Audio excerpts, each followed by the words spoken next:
The broadcast is now starting. All attendees are in listen-only mode.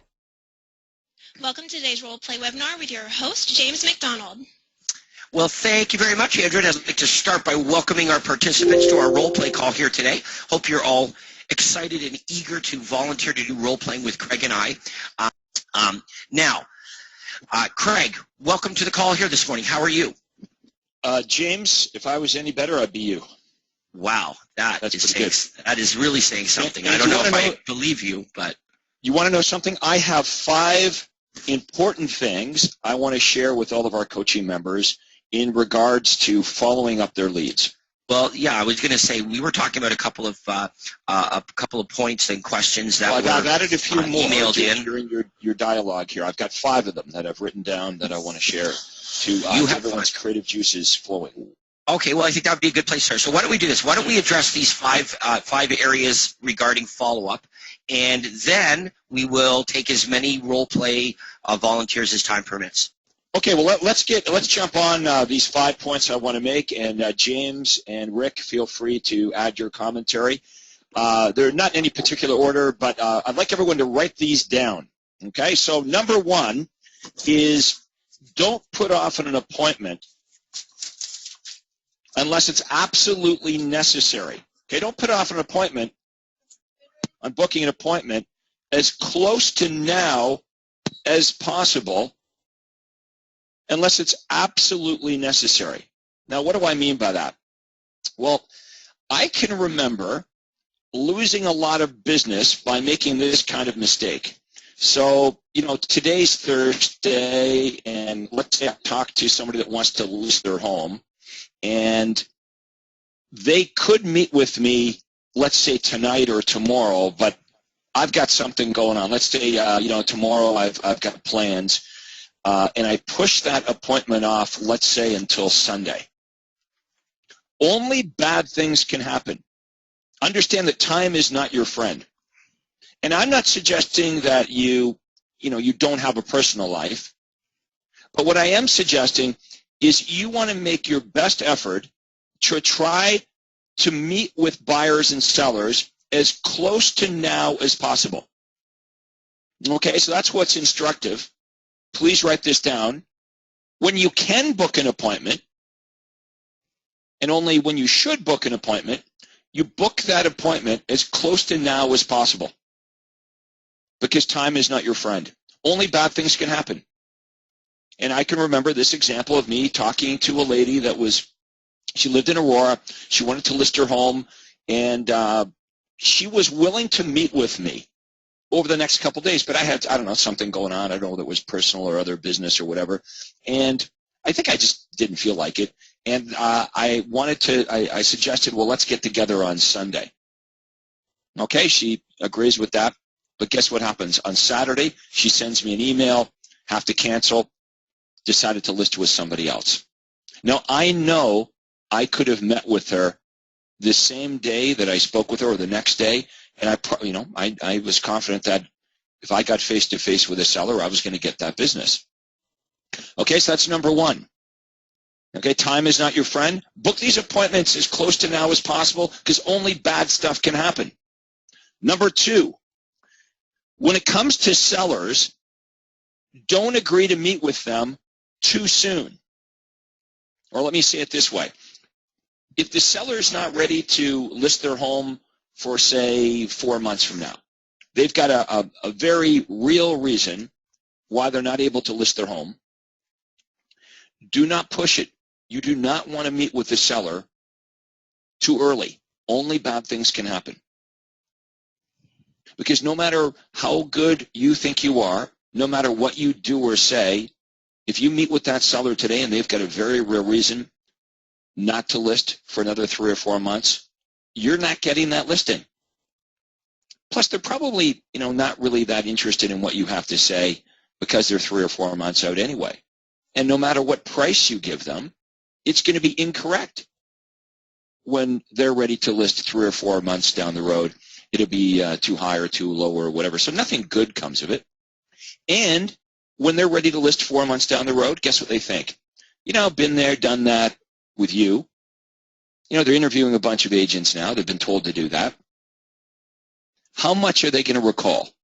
How much are they going to remember of what you said 3 or 4 months ago? Now, this is not true with buyers. You see, with buyers, my criteria was this. If a buyer is going to buy any time within the next 1 year, let's get together and meet with them.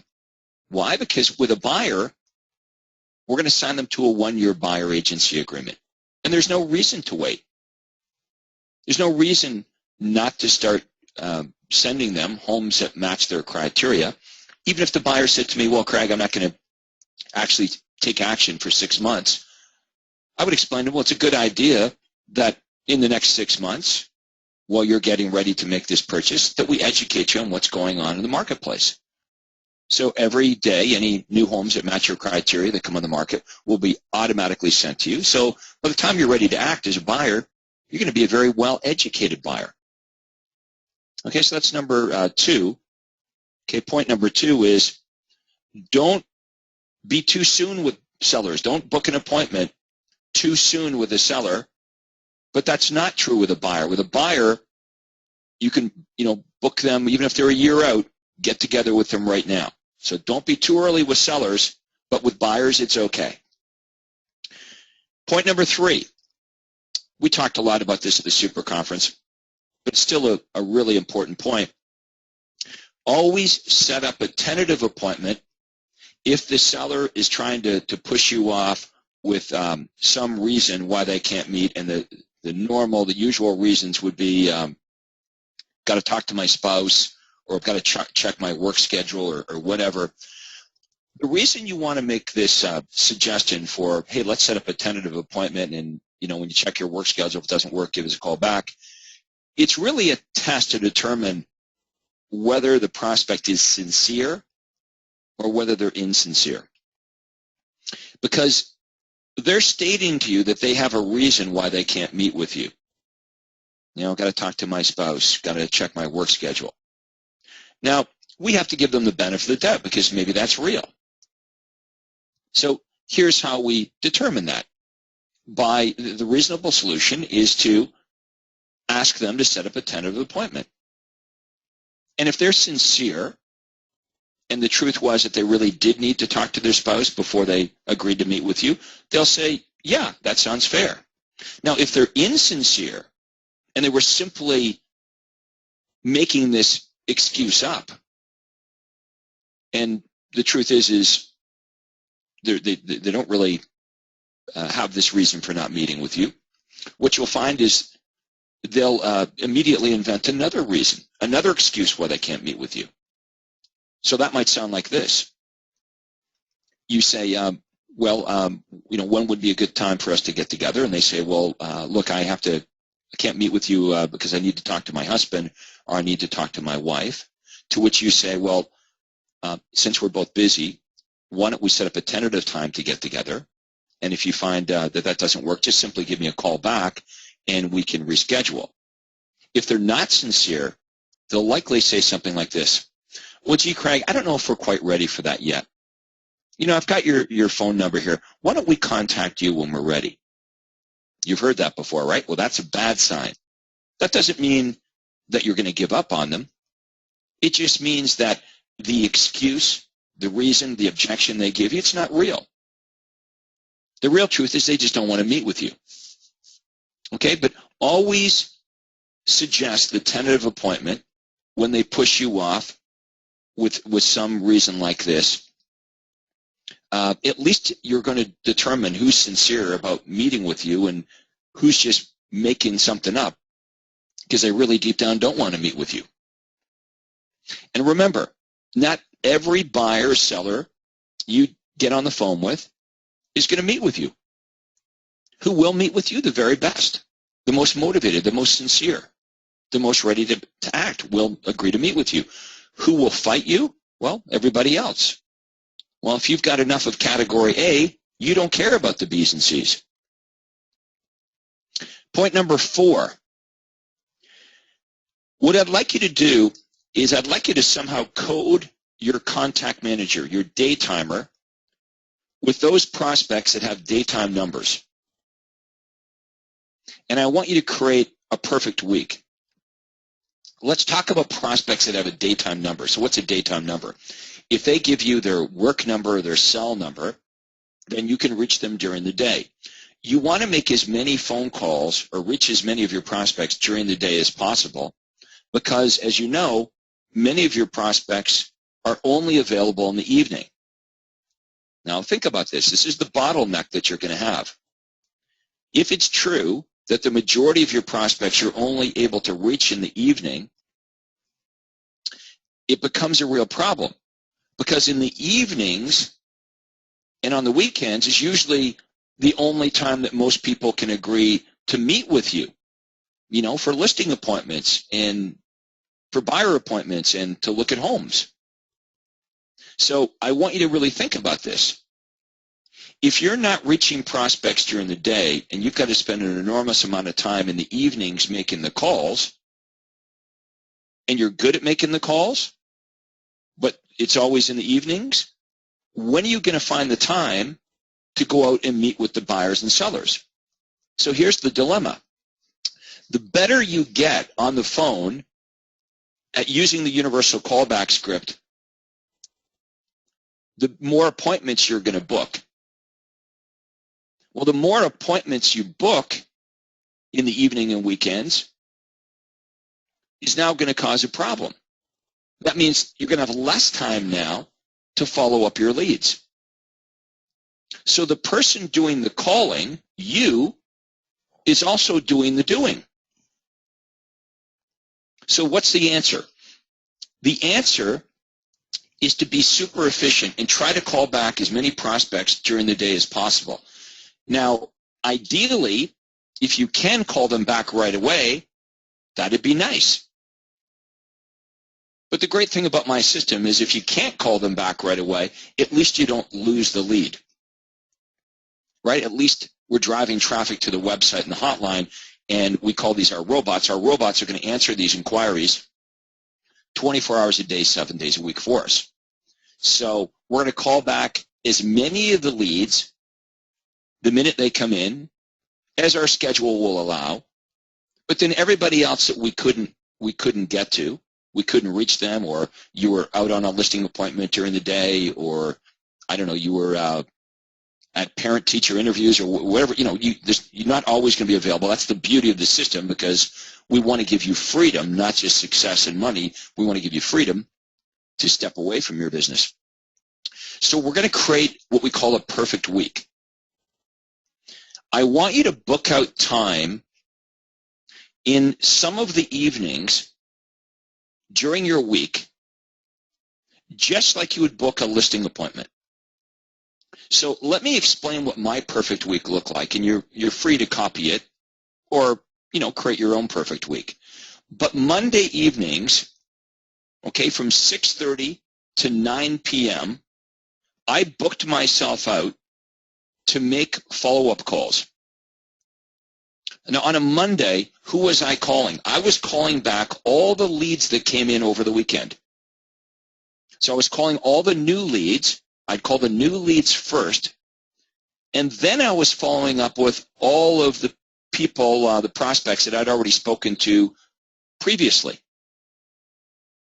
So what's going to happen is every day you're going to have new leads coming in, but you're also going to be following up with prospects that you've spoken to before that weren't quite ready. Remember at the super conference, I said 80% of the prospects we speak to represent future business.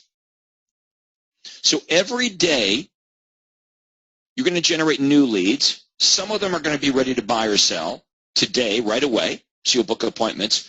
But you're also going to spend your time every day following up with people that you've talked to in the past. So I want you to think of this as sort of the hunter versus the farmer mentality. Okay, the hunter part of you is going to be looking for the now business today. So when you're calling back the new leads that came in over the weekend, the hunter's looking for food. I want food now. You're looking for the buyer seller that's ready to buy and sell today, which is great. But let me remind you of this. It's the farmer part of you that's going to make most of the money. Remember, 80% of the prospects that you generate represent future business. That's where the money is. Now, I'm not saying don't pay attention to the hunter part of your personality. I want food today. Of course we want the buyers and sellers that are ready to act. Those are the easy ones. You know, the guy that you call back, he says, yeah, I'm ready to list my home. When? Right now. Well, let's book the appointment. But you also need to make time in your schedule every week to be the farmer. What does a farmer do? A farmer plants the seeds for next spring, right? The farmer is planting the seeds and nurturing the seeds because someday that business will mature. And that's where the windfall is with this system, is being super efficient with all of the leads. So you're going to be the hunter and you're going to be the farmer. Now, so Monday night was a night that I chose to call back all the leads that came in on the weekend. Okay, now you might want to do that too.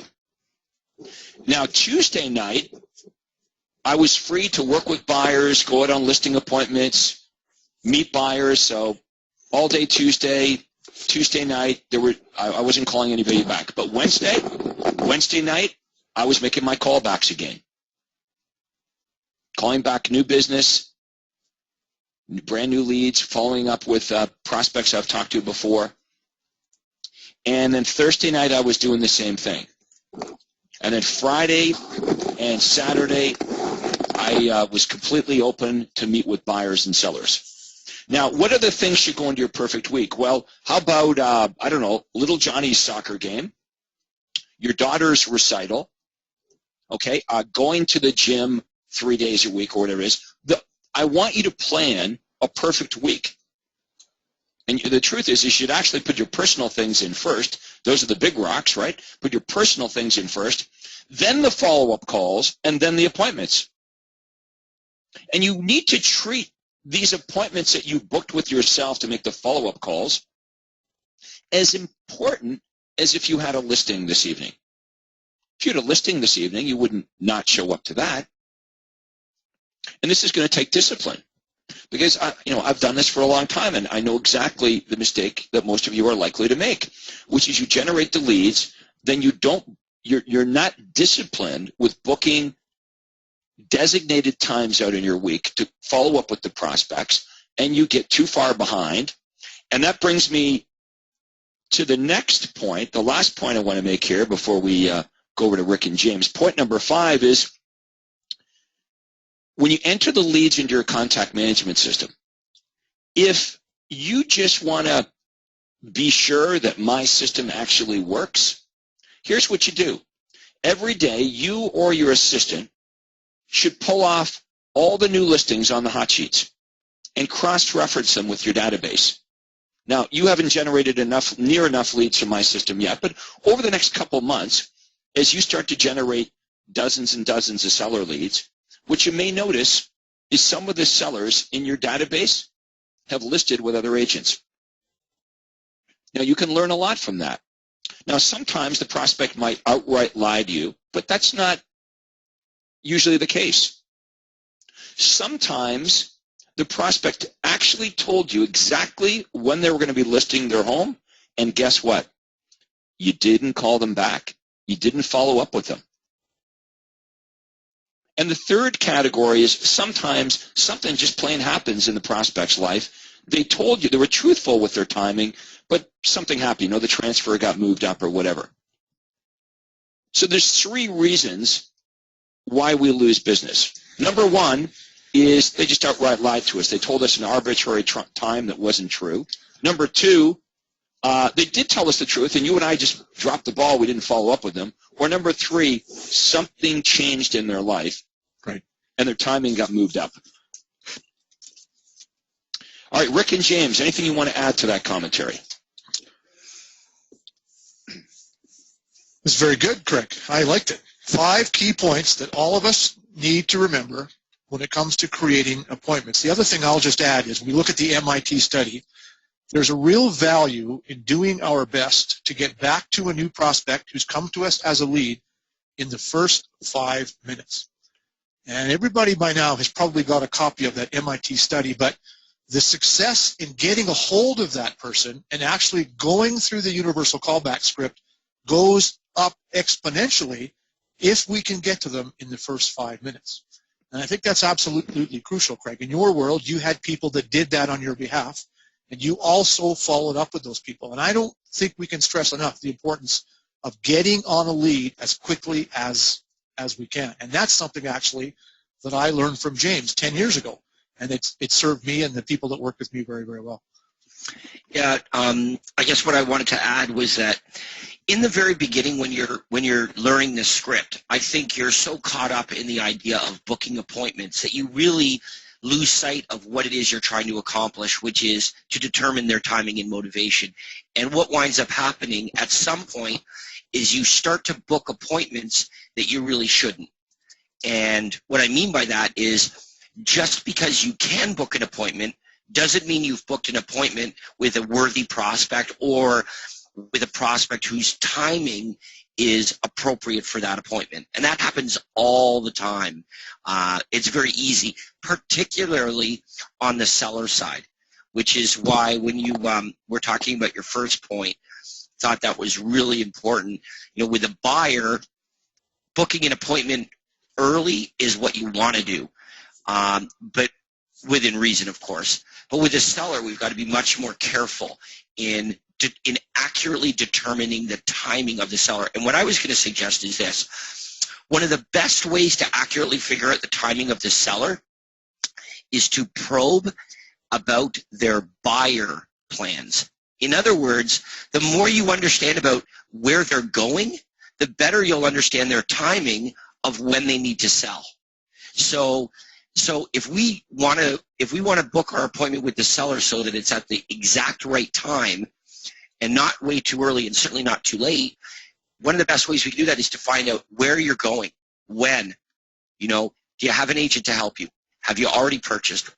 If the more we can determine of where they're going, the more accurately we'll be able to determine if we're too early or just right in terms of timing. So that's something that you'll gain with experience on these calls and of course going out on appointments where the timing isn't quite right. So Craig, let's do some role playing here, and let's take some volunteers. And I'm sure Andrea has a queue of volunteers who would like to do some role playing with us.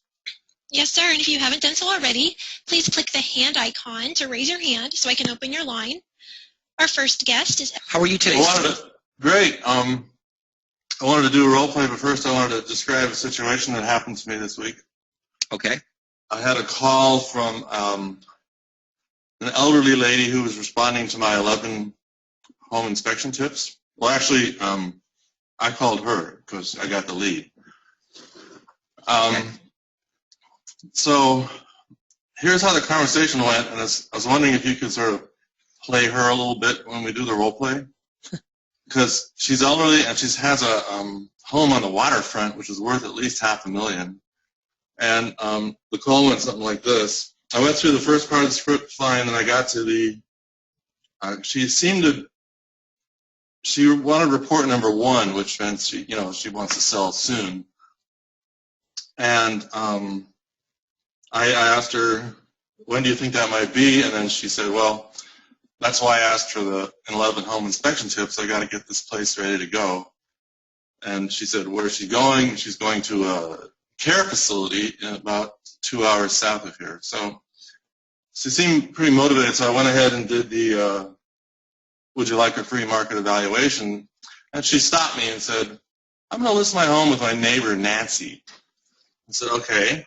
That's why you should have asked that question in the script. It's written right there that says, do you have an agent to help you when the time is right? I did do that. And she said, no, I don't. And then a minute later said, yes, I do. Right. She really is old. She brushed the question off. But the thing I wanted to talk about was I looked in the MLS under all the Nancy realtors, and there's not a one Nancy. There's 4 Nancys, and all of them have only sold like 1 or 2 homes in the whole year. So I sort of wanted to strategize how to approach her, because she fought me on an appointment. But she did say, yeah, you can send me, send me the report and put your card in there. And yes, you can follow up with me. So. Well, I will give you my take on that scenario, and then Rick and Craig can weigh in here as well. But the reason why we want to determine if they have an agent to help them is because we want to sort of hedge a little bit here, and we don't want to spend a lot of time with somebody who's 100% committed to using another agent. So the question, essentially, once you determine that Nancy, her neighbor, is who's going to help them, is, are you 100% committed to using Nancy exclusively to sell your home, regardless of how much more I may be able to do to help you than Nancy may be able to do? And Right. and then she says, well, Nancy has been my neighbor for 20 years. Every morning we've had tea together for 20 years. I'm using Nancy. You know what? Hedge your bets and say, have a wonderful day, and generate some more leads, because it's going to take you 20 years to have tea to pull her away. It's just, in other words, if that was the only lead you generated, then you should fight for that, because there is nothing else. But if you've got the lead generation system in place and you're generating leads every day, then the effort that it would take to pull this little old lady away from her Nancy would get in the way of the effort that you would put into converting all of the other leads that you're constantly generating on a daily basis as well. That's why we ask that question. It's not because it's impossible. We just want to know early, what kind of level of commitment are we talking about here? Are you open to the idea of interviewing other agents, or are you 100% committed to Nancy? And you're looking for an honest answer here, so you know, hey, look, should I waste any more of my time with you, or are you going to do what you're going to do? And if the answer is yes, you should appreciate that. I mean, that's really helpful to know, hey, look, don't spend any more time with me. I'm good. Mm-hmm. And now you can move on. Rick, what anything? No, exactly the same. The one thing I would do, however, is I would diarize that conversation, and I would put a note in my contact manager to just check up on her in 2 weeks, because she may not really know what Nancy's doing. She may not really know if Nancy's an agent or not. I'm just going based on what you've said. Well, yeah, I just want to make sure that she, because I sold way more homes than any Nancy in the MLS. Yeah, but you know what? This prospect has no way of knowing that, and this prospect has forged his friendship with Nancy. My suggestion is keep her eye on the address, throw in a note in your contact manager to check with her again in 2 weeks, and if you get the same story in 2 weeks, I think James's advice is right. Wish her the best and go to the next lead. Right. It's just hard to let go of a $500,000 listing. But all right. Well, here's a point to remember. Craig said this in his opening dissertation. We're not going to get them all. We want to. We'd like to. We're chasing them all, but we're not going to get everybody. And when people begin this process of thinking about selling, they simply go on an information hunting project. And it sounds to me, Stephen, that that's exactly what she's done. She's just looking for a little information to help her, convince herself that she needs to sell. She's already hooked in with Nancy. She just wants, for her own personal ego, to see what's going on, but she already intends on working with Nancy. You know what? You're probably not going to get her, but you will get the next one, or you'll get the one after that. Great, thanks. Our next guest is Lilla Langford. Please go ahead. Your mic is open. Okay, I just wanted to volunteer to do the script, to role play the script. But I did want to ask if you would actually try to cast doubt in the seller's mind about Nancy based on what you think you saw in the MLS. Well, what we want over the phone is we want the facts, okay, first of all. In other words, if this prospect is 100% committed to using Nancy, I want to know the truth. Like, we really do want to know the truth. We're not just looking to feel good. We want to really know the truth. And if the truth is, look, no matter what, I'm going to be using Nancy, you really do want to know that. So if you try to soften the question so that they lie to you and say, oh, yeah, you're great too, but really they have absolutely zero intention of using you, what you're saying is, I would like permission from you to spend my time with you, even though it's never going to result in business. And I think you're just doing yourself a disservice by doing that. I'm going to say this, James. It really comes down. It really comes down to the conviction that they use when they're answering that question. In the vote So, analogy. you know, are you committed to another realtor? If they say, well, you know, there's another realtor we're thinking of going with. That's a different. That's not 100%. Or we're going to be speaking to our last realtor. That's not the same as. That's not 100%. Yes, I'm committed. But what you can say is this. You could say, you know, there's a tremendous difference between real estate agents, what they do, and how much they charge you to get the job done. Do you think you'd be open to meeting with me as well?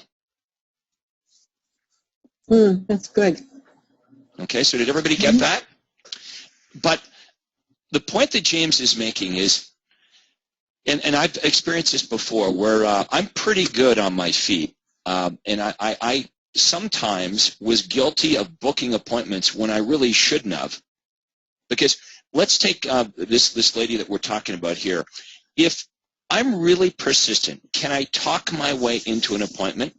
Probably, right? Yeah, go ahead. And now I'm sitting in this elderly lady's kitchen, and she's bringing her tea out to me, and I realize 10 or 15 minutes into this appointment, well, this is a total waste of time because she's absolutely best friends with this person, or it's her sister. Mm-hmm. It's, you know, it's no matter what I do, I'm not going to get the listing. And I'm sure many of you have had that feeling before. Once you get to the appointment, you know, it's almost like be careful what you wish for. So I'm going to say the litmus test is this. When you ask them if they have a realtor to help them when the time is right, it's the conviction that they come forward with. How do they answer that? If, you know, in best cases they say, no, we don't have anybody. But quite often they're going to say things like, well, you know, we're going to speak to the realtor that sold us this house, or I have a friend or a relative, or, you know, my wife's sister's brother, they know somebody. Oh, there was a realtor that knocked on our door 2 weeks ago and introduced herself. That's not the same as, well, actually, you know, I'm really committed to, you see, look, if they say, I'm really committed to John, the question that you want to ask is, well, what is your relationship with John?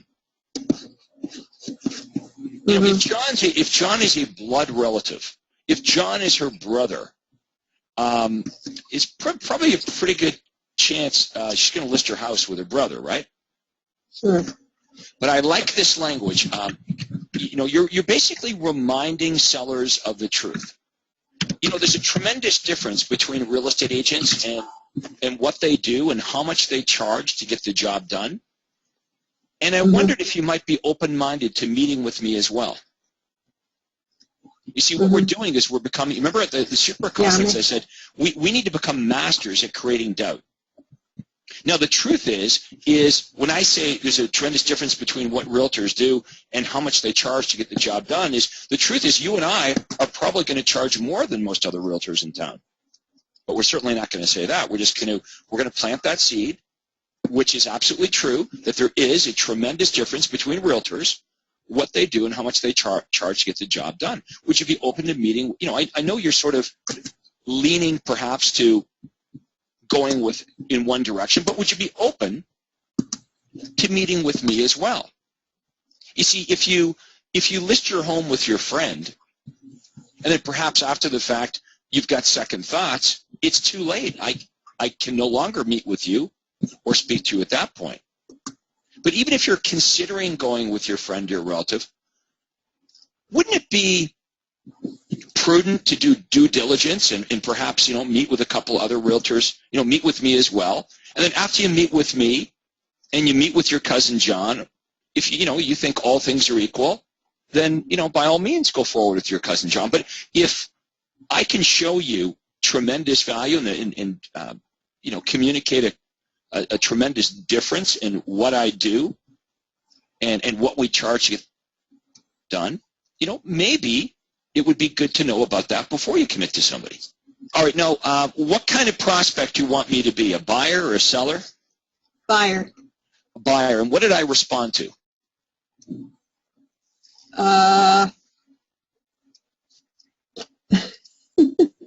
You know, the bank foreclosure campaign, fixer-uppers, doesn't really matter.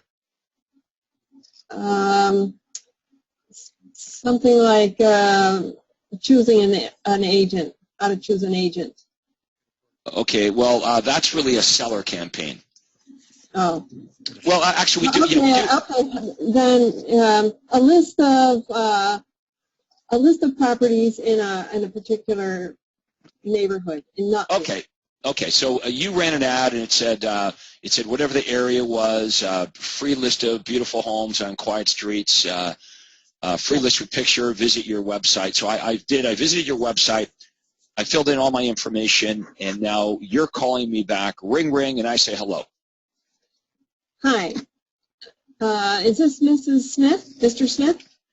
No, but this is Craig Proctor. Craig, the reason I'm calling is because I received your request for the information you wanted. Who's speaking? Oh, my name is Lilla Langford. I'm with Weichert Realtor. Lilla? And okay. Yes. And the reason I'm calling, Craig, is because I received your request for the information you wanted, and I just popped it in the mail to you. Is that okay? That's great. Now, I'm just going to stop you there. If you emailed it, of course, you're going to say I emailed it.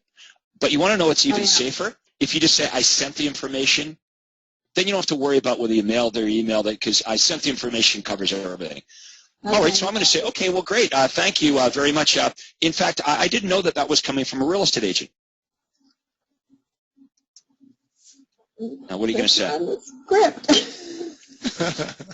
Okay, now the reason I'm making this point is you will get that from time to time, because remember, we're flying underneath the consumer's advertising radar with a lot of the types of ads we're running. So that is not so much of an objection as it is an observation perspective. So don't treat that as an objection. If a prospect says to you, hey, I didn't know this was coming from a real estate agent or realtor, just say, yes, you visited my site. And then continue on with the script. You're just acknowledging it. It's not an objection. It's just an observation. And the answer is, yeah, you visited my website. Now just continue with the script. Okay. So, Craig, are you planning on making a move in the next 3 to 6 months? You know, my wife and I have been talking about it. We just, maybe thinking of moving to something a little bigger. Okay. Do you currently rent, or do you own your own home? No, we own here. You own. And then would you prefer to buy before putting your house for sale, or are you keeping your house? I think we would have to sell our house, and I think we'd probably want to look around first before we put our home up for sale. I mean, we don't have to sell, but we think it's interest rates are low. It's probably a good time to move up. It certainly is. So are you planning on staying in the area, or are you moving out of the area? No, we want to stay right here in the area because we want to keep our kids in the same school. Ah, okay, great. So if you were to move, when do you think that might be? Well, we probably want to do something here in the spring, just so we can do the move during the summertime. Okay, well, that's coming up pretty quickly then. Mm-hmm. Do you have a realtor to help you with that when the time is right? You know, we went to an open house a couple weeks ago, and we met a really nice lady there, and she's been in touch. And then there's the guy that sold us the house, but we haven't talked to him in a couple of years. We're thinking of maybe meeting with him as well. Okay. Well, let me just ask you, would you feel 100% committed to either of those people? No, I wouldn't say we're 100% committed. Just that's just sort of who we know. All right. Well, then let me ask you this: would you like to get some? Okay. Now let me. Okay. Don't keep saying "let me ask you this." Just go right to the question. Were you ever involved in the Mike Ferry program? No. Okay, because that's kind of something we hear, that's kind of like telemarketing language, right? Because you're basically asking me permission to ask a question. Well, what if I say no? What if I say no, you can't ask? Just go to the question. You don't need to ask me. Well, let me ask you this. Just ask it. Right. Mm-hmm. Okay, great. It's just it's just a habit. And also things like if you're talking to a telemarketer, you might hear things like, oh, great, fantastic, super. Try to get away from that because remember, we don't want to sound like everyone else. We don't want to sound like a telemarketer. I think they're also like something that puts a little bit of something so that I can think through the next thing that I want to say or ask. And yeah, it's all right to be conversational, but maybe choose other words. So when I said, okay, for example, when I said to you, when you asked me if I have a realtor, and I said, well, I met a really nice lady a couple weeks ago. And then, of course, there's the guy that sold us the home, but we haven't talked to him in a couple of years. You've already said you're not committed to them. Really? I mean, I don't think you need to ask. I mean, am I committed at that point? Because I would just say, well, look, would you be interested in meeting with me as well? Because there's a tremendous difference between realtors and what they do and how much they charge to get the job done. Right? Which makes sense. Because that's what everyone thinks. Now, what if I say yes? Because I think I've answered these questions in a way that would lead you to think, I'm a guy you probably want to meet with because I'm telling you spring, right? And we're here at the end of February. Yeah. So I'm going to open houses. What else does that tell you? Who's out looking at open houses? Someone. I mean, I don't know where you live, but I mean, where I live here, it's winter, and if you're out in tromping around in the snow looking at houses, you've got some level of motivation. I'm going to argue if you're out looking at open houses, you're a shopper, and a shopper is somebody that's further along in the purchase process. Okay, so now you want to book. You've asked me all the questions, and basically I am screaming to you, I'm somebody you want to meet with. I'm going to be I'm a seller and I'm a buyer. At least a couple transactions here. So we know what you want now. You have identified I'm a guy that's worth meeting with. Now the question is you can't make me meet with you. What language are you going to use now to compel me to want to meet with you? Okay.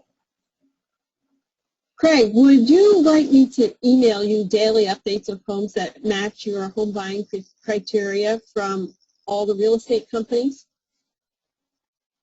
Yeah, that'd be great. It's a free service, and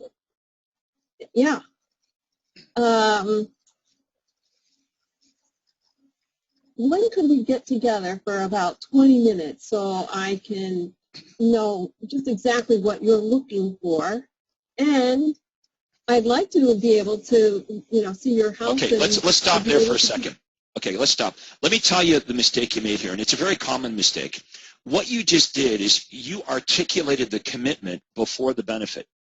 You said, Craig, when's a good time for us to get together so we can, and then you were about to tell me the benefit. But the cat is already out of the bag, right? Because you've already told me that this benefit that you haven't quite communicated to me yet involves meeting with you. So which it's a very common mistake, by the way, and it's very subtle. And I hope everyone recognizes what I'm talking about here. You must communicate the benefit before you even suggest there's a meeting, and you just need practice with the offer because you sound a little bit rusty and sort of unsure of yourself, which is normal because this is all new to you. So let me. Yeah, really. Okay, yeah, and I know this is new to you, so that's the way it's supposed to work. You're going to get better and better. But let me say the offer to you. Okay, I want to show you what this sounds like when it's done really well. Now, would you like me to email you daily updates of all the homes that match your criteria? Our list includes any bank foreclosures, company-owned properties, and distress sales. And by the way, it's a free service. You're never obligated to buy a house. Would that interest you? Now, you're either going to say yes or no to that, right? Now, if you say yes, then and only then do I come back with the commitment, which is, well, great, when can we get together for about 20 minutes so I can take down exactly what you're looking for? So in one mouthful, you need to get all that out there, which is, what is the benefit of somebody wanting to meet with you before you even talk about a meeting? Because if there's going to be any problem here at all, it's going to arise when you communicate the fact that, well, getting all this great stuff requires you meeting with me. So we've got to make this offer sound pretty amazing, because you're trying to make me want to meet with you. Okay, you can't make me meet with you, but you got to compel me to want to. So let's do this from the top. Would you like me to email you daily updates of all the homes that match your criteria from all the different real estate companies? My list includes bank foreclosures, company-owned properties, and distress sales. It's free of service. You're never obligated to buy a home. Do you think that would interest you? I'm just saying, done properly, almost 100% of them say yes. Guess when the problem arises? When you come back with this, well, when would be a good time for us to get together for about 20 minutes so I can take down exactly what you're looking for? That's when you might hear them say something like, well, I don't know, or we're not sure, or here's a very common one, why do we need to meet? Why do we need to meet? Why can't I just tell you what I'm looking for over the phone? And your answer to that, of course, is because I want to do a good job for you. If we can spend about 15 minutes, I can carefully take down what you're looking for, and then that way I'll only be sending you homes that are a perfect match. Makes sense, right?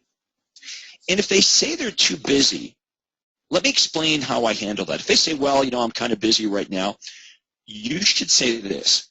Look, at my service is perfect for busy people like you. Because once I understand your criteria, I'm only going to be emailing you homes that are a perfect match. Then on your own time schedule, at your convenience, you look at your email. You can drive by just the homes you're interested in. And all I ask in return is, if you'd like to look at any of the homes we sent you, that you give us a call. Does that sound fair? Yeah. Okay. Now, you're also a seller. So would you address that free market evaluation, or try to even get into the house, or because they're just looking now, you would postpone that? Yeah, well, you just heard Rick mumble in the background. Good question. I'm glad you're thinking that way, because you've just asked a very excellent question. Yes, if you're only going to make one offer, we've made the offer to make, because you asked me whether I prefer to buy first or sell first. And if I said I wanted to sell first, you wouldn't even be making the buyer offer at all. You would immediately go into the bottom right-hand corner and make the sell offer. Because I'm going to do both, we could use what I call a combination offer. And it would sound like this. Would you like me to email you daily updates that match all your home buying criteria from all the different real estate companies? Our list, or my list, includes all the bank foreclosures, company-owned properties, and distress sales. It's a free service, and of course, you're never obligated to buy a home. Would that interest you? And if they balk at that, you could say, also, when we get together, I could give you a free market evaluation to determine what your home would sell for, and I could give you tips on what to do and what not to do to sell your home for the most amount of money, and we could go through all the various closing costs so you know exactly what you're going to net in your pocket after all the expenses. Okay, meeting with me is absolutely free of charge, and it obligates you to nothing. When would be a good time to meet, days or evenings? Right. So you're absolutely right. To strengthen this offer, you could combine the benefits in both offers, because truly, even though I'm a buy first prospect, eventually I have a home to sell as well. Can I just throw something in there, Craig? Yes. So here's another good rule of thumb that these guys taught me years ago. And when the buyer has to sell first and you create the appointment, where would you have the appointment? Would it be at your office, or would it be at their place? Well, naturally, you would want to go over. And the reason is so you can have a look at the house and probably have that same discussion that evening about getting the property listed. And it's not unusual for you to come away with a listing and with a signed buyer's agreement, because they really can't move forward until they've sold. So good rule of thumb, when the buyer has to sell first, create your appointment at their home. All right, good advice. All right, I'm going to go a little longer today if that's okay with you folks. I mean, I don't want to keep you away from selling real estate, but I want to do some more role plays, and we're at about 5 to noon. But I want to go to about 12:30 here today. So let's. I hope you enjoyed that. Let's go back to Andrea. And let's see who's next. Yes, sir. Our next guest is Pam Johnson. Your line is open. Hi, Craig. This is Pam. Hi, Pam. Where are you calling from, Pam? I'm calling from Pigeon Forge, Tennessee. Well, welcome to our program. Thank you. Okay, you want to do a role play? Yes, I do. I'd like to do a role play of someone calling someone after they've been surfing our website. Okay, so they've been on your website, and what did they ask for? What kind of information?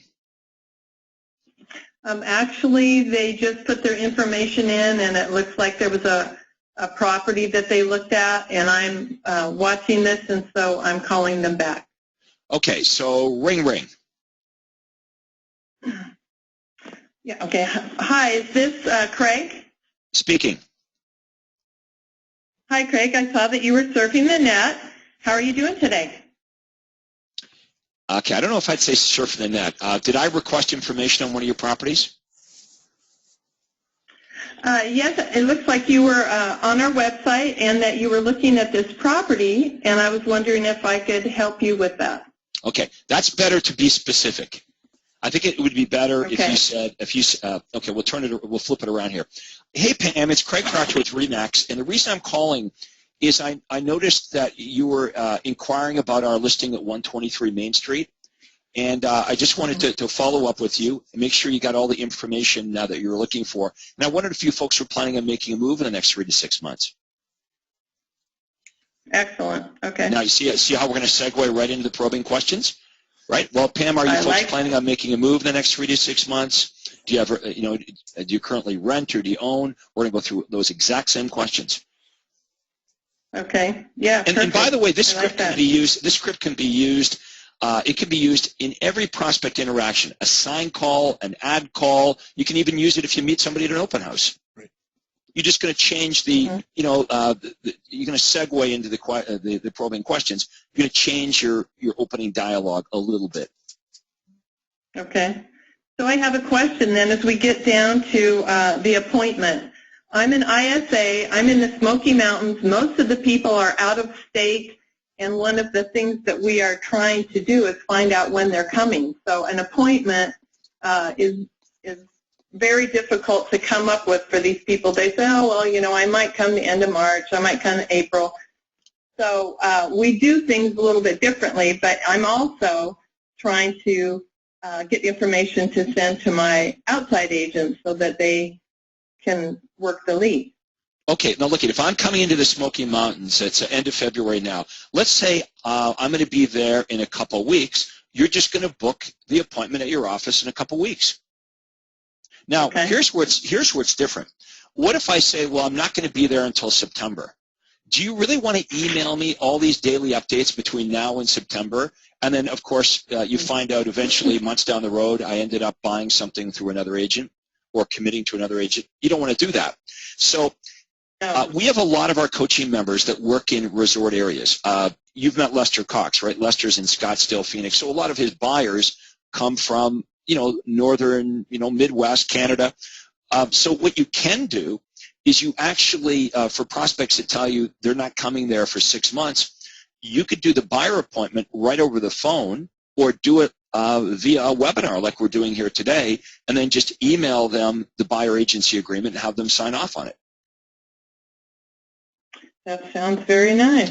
And I know that sounds strange to us because paradigms, right? That's immediately what does our brain say? Our brain says, well, that's not the way it's been done in real estate.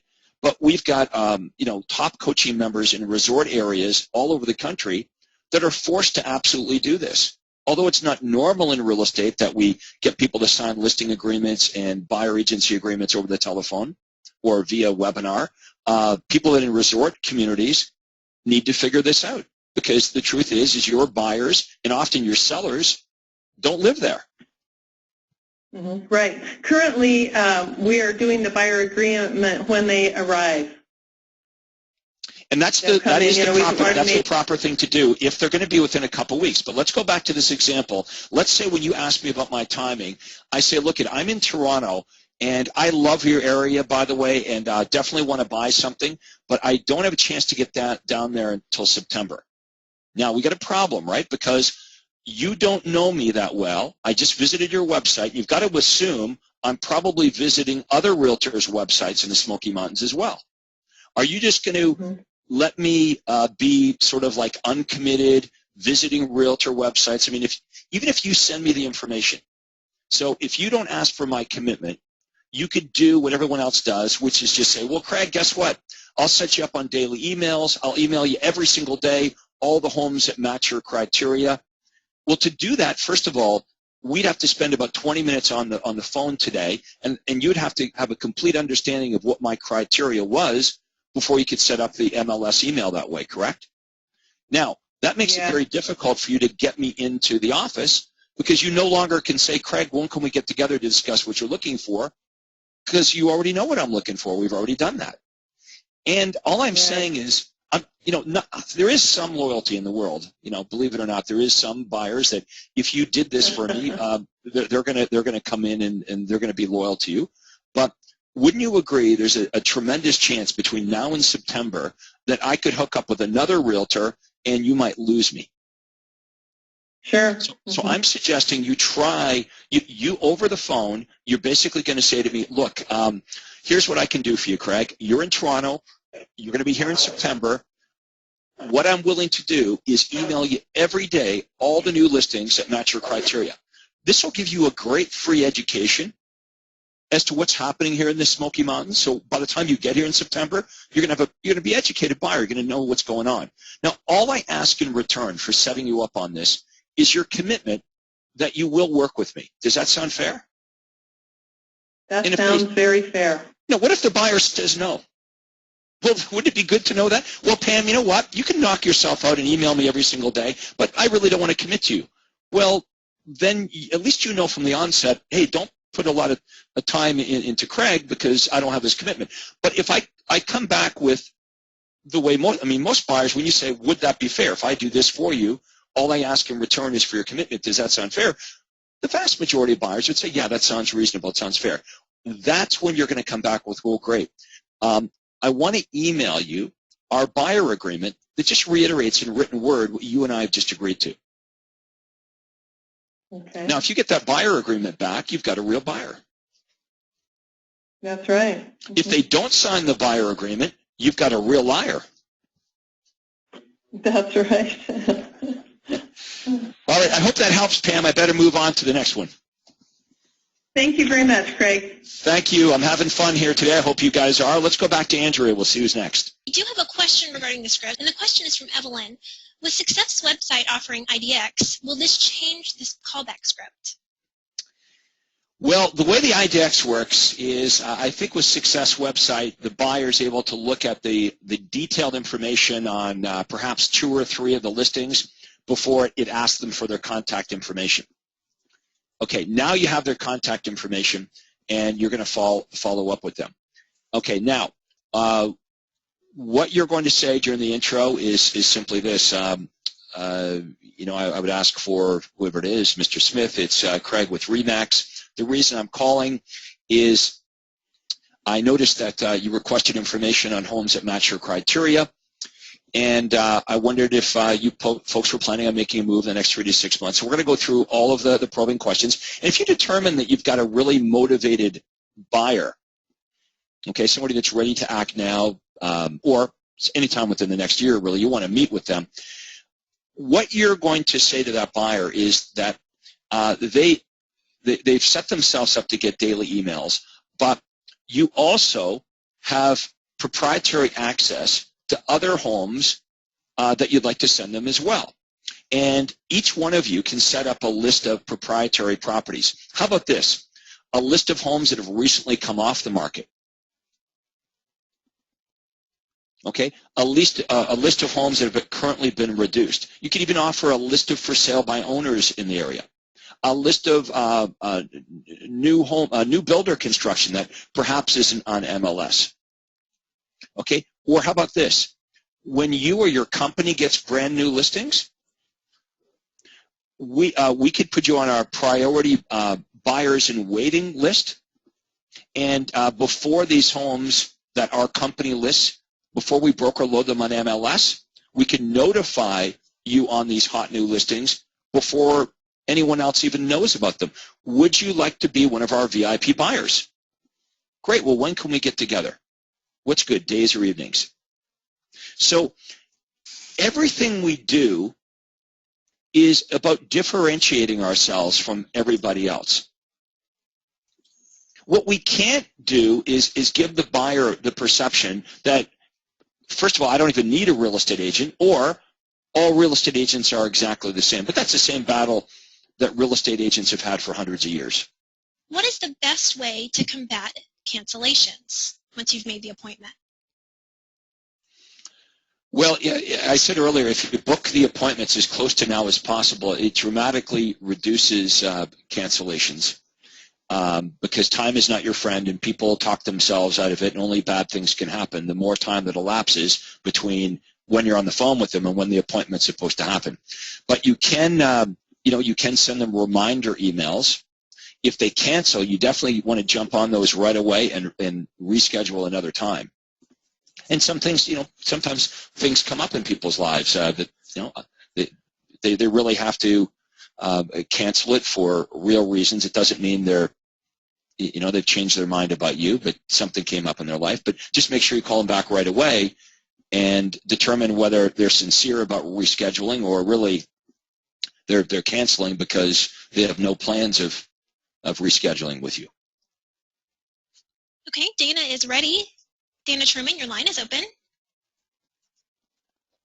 Hey, Craig, it's Dana Truman. I just had a question about your IDX follow-up. I heard you say it, and I was trying to scribble it down. I was wondering if there's some way that could get emailed to us so we can actually do it perfectly. Okay, well, let me repeat it here. I don't have it written out, but I want to be crystal clear on what the problem is with the IDX. Okay, the problem with the IDX, whether it's the Success HDX or whatever IDX you're using, okay, and there's different types of IDXs out there, so let me get into a bit more detail so everybody understands this. Do you realize that there's some IDXs that are offered by real estate agents that never, ever, ever ask the prospect to opt in? So the buyer can simply go to your IDX, enter their criteria, and they'll get emails on homes that match their criteria forever. And the realtor never gets their contact information, so the realtor can never call them. That's a very passive and ineffective approach. And I've had these debates with realtors that do that, and the way they justify it, Dana, is they say, well, if you've got enough buyers that visit your IDX, eventually some of them will call you. That's pretty darn inefficient, right? Yeah. Predictable. Okay, so if you take a look at the HDX, which is just a fancy word for their IDX, that Success website offers, after, I'm not sure whether it's 2 or 3 properties, if you click on the detailed information on whatever it is, 2 or 3 properties, eventually a little box comes up and the prospect's got to opt in. Okay, so let's say the prospect does that. But here still is the problem. I fill in all my information, and now, Dana, you're going to send me all the homes that match my criteria. So I'm going to get daily emails of all the homes that match my criteria. So here's the question our members have is, well, if the buyer's getting that, how do you get them to come in and meet with you? How do you compel them to do that? Well, you have to differentiate what you're holding back. What do you have that's different and better than the thing that they're already getting, which is the daily updates from your MLS? Okay, so you and I could quickly make a list of proprietary information that any of us of realtors would have. So what if we made a list, everything that's expired in the last 6 months, it's in your neighborhood or the price range that you're looking in, okay? All the new homes that came on the market with your brokerage in the last 48 hours, you could automatically have those emailed to that buyer. For sale by owners in the area, any new home construction, plus you could give them information on tips, things to be aware of, things that they need to know when they're buying or selling. It's very important that we answer that question. Like, you know, why? Why do they need to come in? What makes us different? How are they going to benefit from coming in and meeting with us versus getting dripped on every day from the IDX? Okay. Make sense? Thank you.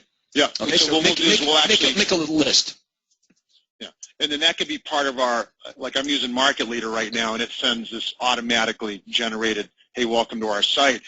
And my ISA is following up on these folks. We're trying to figure out, well, what should we actually do so they want to talk to us. So the whole thing will be about when she reaches out to you, we're going to be speaking further about some properties you don't have direct access to, and we can provide this to you. Yeah, okay, I get it. Yeah, and you're going to have to spend some time with your inside sales. The first thing, Dana, you've got to work on is their mindset. Because I'll tell you, a lot of your inside sales agents, I don't know if you'll agree with this, but a lot of them, you want to know what they're thinking? They're thinking, well, if they're the buyer, they wouldn't agree to come in and meet either.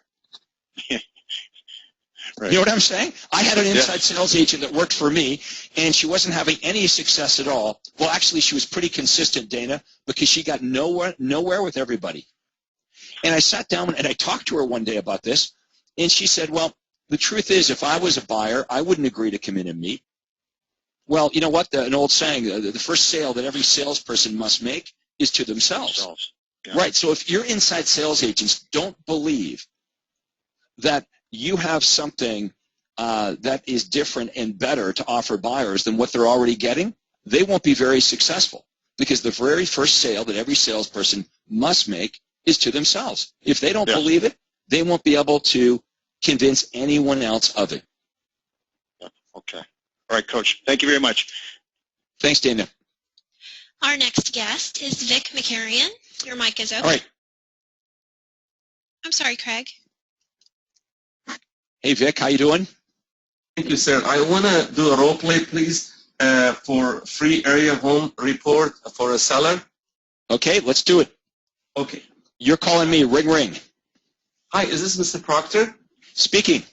Yeah, hi, Mr. Proctor. This is Vic Markarian from Markarian Realty. The reason I'm calling, I got your request for area home report. I just want you to know I'm preparing it. I should send it to you shortly. I hope that's okay. Yeah, thank you. By the way, Mr. Proctor, are you folks making a move next 3 to 6 months? We've been thinking about it. If you were to make a move, would you be staying in your local area or moving out of the area? We're not sure, but most likely stay in the area. And when do you think you might make the move? I don't know. We're just kind of talking about it now. Okay. Do you have a realtor to help you when the time is right? We know a couple realtors. Are you fully committed to them? Well, no, we haven't listed a home yet, so I wouldn't say fully committed. So you're leaving your options open? Well, like I said, we got a couple people in mind. Okay, sir. I will be saying... Hang on, Vic. What did I say earlier? What are you going to say to me? You're going to say, Vic, there's a tremendous difference between realtors and what they do and how much they charge to get the job done. Do you think you might be open to meeting with me as well? Oh, that's a good one. Yeah. Yeah, it's a good one. Yeah. Oh, that's great. Okay, so how did that make me feel? Well, I don't want to make a mistake. And what I'm thinking is, well, maybe this Vic guy's right. There probably is a tremendous difference between realtors and what they charge, and as soon as you bring up what they charge, I'm thinking, well, maybe Vic's less money, so yeah, maybe I am more interested in meeting with you. Oh, that is great. You see, you didn't give me any reason. You didn't compel me with a reason as to why I might be interested in talking to you. Okay. So write that down. There's a tremendous difference between realtors and what they do and how much they charge to get the job done. Do you think you might be open to meeting with me as well? Yeah, and the thing is nobody likes to think of themselves as closed-minded, right? Basically what you're saying here is, Craig, are you an open-minded individual?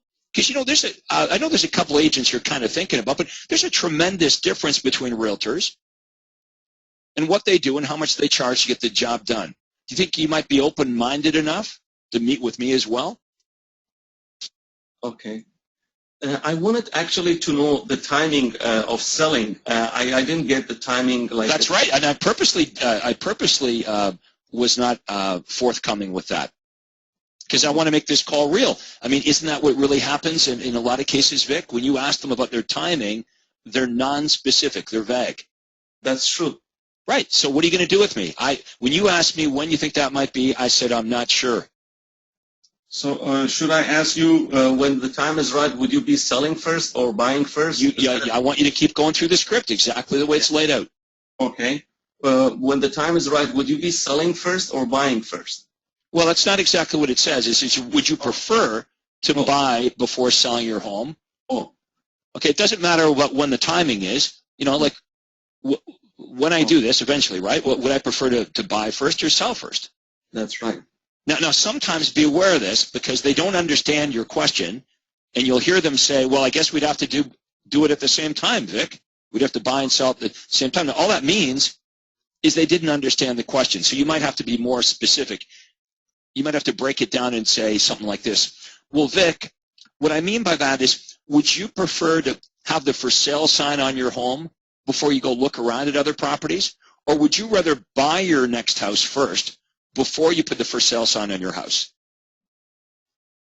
Okay. Now, why do we want to be specific? Why do we want the prospect to understand this question? Because how they answer the question is going to tell you and I which offer to make. You know, are they a buy first client or a sell first client? That we don't have to guess now. We don't want to guess. We want to make sure we know exactly where their head's at, whether they're a buy first or a sell first prospect. Because the truth is everybody has got to pick one. They got to either be a buy first or a sell first, and that's the offer you're going to make. But you can do that combination offer that we talked about earlier. Yes. So if you said sell first, I could go through all the seller benefits, and then I could talk about some of the buyer benefits. If you said buy first, I'd do the reverse. Yes. And should I ask the last question, would it be okay if I follow up with you in a later time? Absolutely, because you don't know my time frame. Yes. Okay, and now, if I said no, what does that tell you? That means you're not serious. Well, that might mean I'm serious, but I'm not serious about working with you.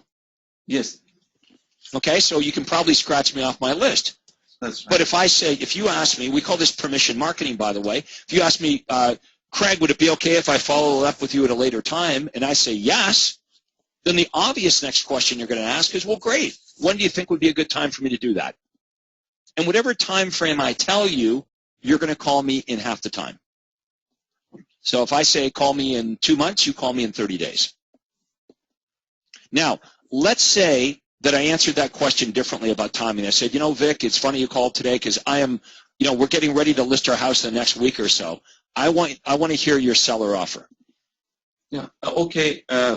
Would you like to give you a free home evaluation and go over some tips what to do and not to do to sell your home for top dollar? And we also go over all the expenses, and you know how much net you will have in your pocket. All this, by the way, it's free and obligates you to nothing. Would that interest you, Craig?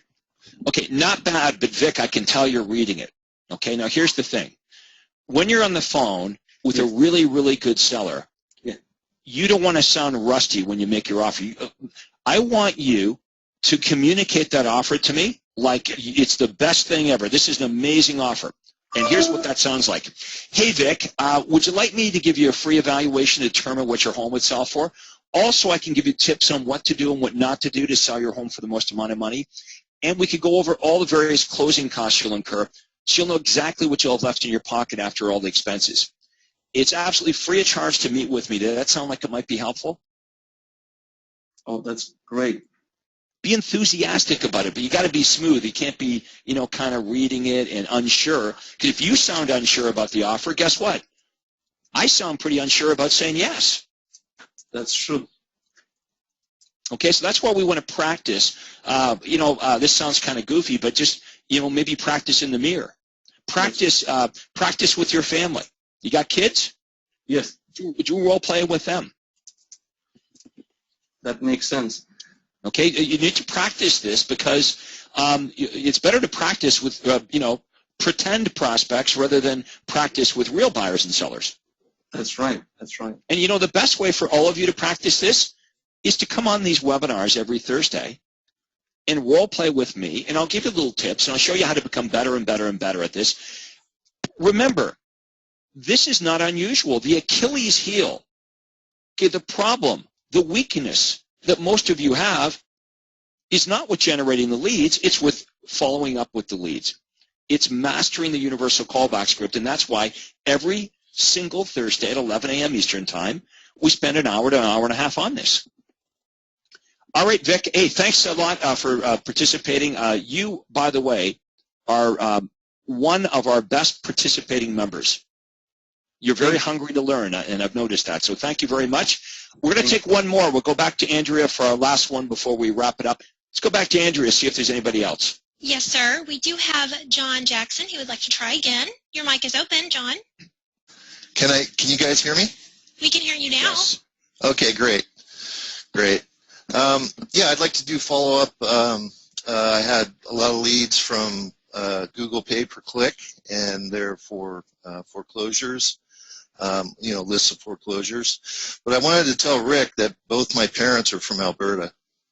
Oh, lucky parents. You got good parents then. Yeah. My mom. John, we won't hold that against you. Okay. John, don't listen to him. He's from the East, so Craig doesn't understand the good West stuff. Yeah. All right, John. So let's do a role play, John. I'm going to be a buyer, and I did a Google search for foreclosures in your area. So you drove me to your website. I filled in all my information, and now you're calling me back. Ring, ring. Hi, is Craig there? Speaking.